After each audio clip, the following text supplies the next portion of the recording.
نحمدہ ونصلی علی رسولہ الکریم اما بعد۔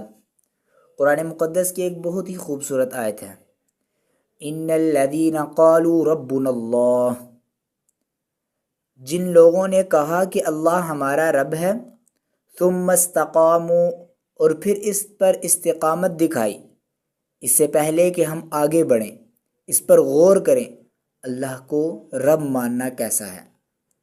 ایسا کہ جیسے کوئی پودا ہے، اس کا کوئی مالی ہو جس نے اس کو بیج ڈالا ہو، جب سے پودے نے سر زمین سے باہر نکالا ہو، مالی تب سے اس کا خیال رکھ رہا ہو، اسے نقصان سے بچا رہا ہو، مگر ساتھ ساتھ اس کی ٹیڑھی ہوئی ٹہنیوں کو بھی، شاخوں کو بھی کاٹتا ہو۔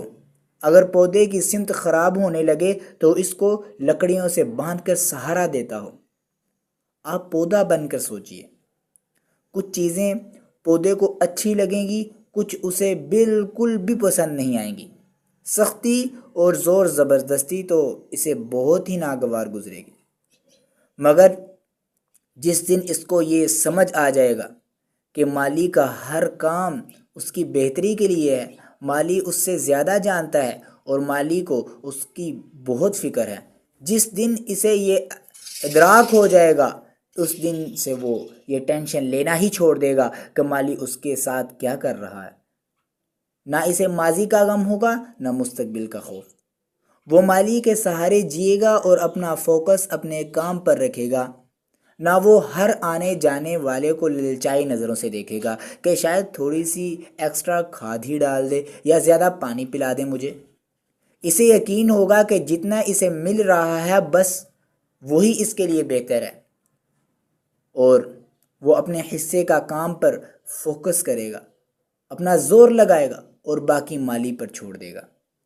اب جب ہم اللہ تعالیٰ کو اپنا رب مان لیتے ہیں، دل سے اس بات پر یقین کر لیتے ہیں کہ اس نے ہمیں پیدا کیا ہے، وہ ہماری بھلائی چاہتا ہے اور ہم سے زیادہ جانتا ہے، جہاں ہم ہیں وہاں تک ہمیں اس نے ہی پہنچایا ہے، تو ہم کم سے کم پودے سے زیادہ تو سوچ سکتے ہیں۔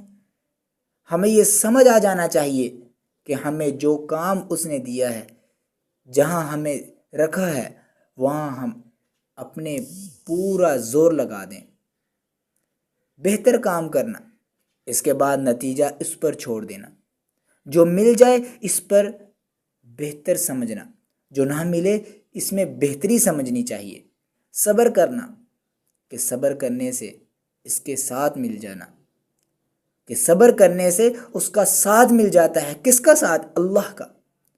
اس پر بھروسہ، یقین رکھنا کہ وہ خود پر بھروسہ رکھنے والوں سے محبت رکھتا ہے، اور جب کوئی آپ کو اس کی طرف بلائے جہاں رب نے جانے سے منع فرمایا ہے تو وہاں مت جائیں، استقامت دکھانی چاہیے، ڈٹ جانا چاہیے، اس کے بتائے راستے پر چلنا چاہیے، اسی کے دیے ہوئے طریقے پر زندگی گزارنی چاہیے۔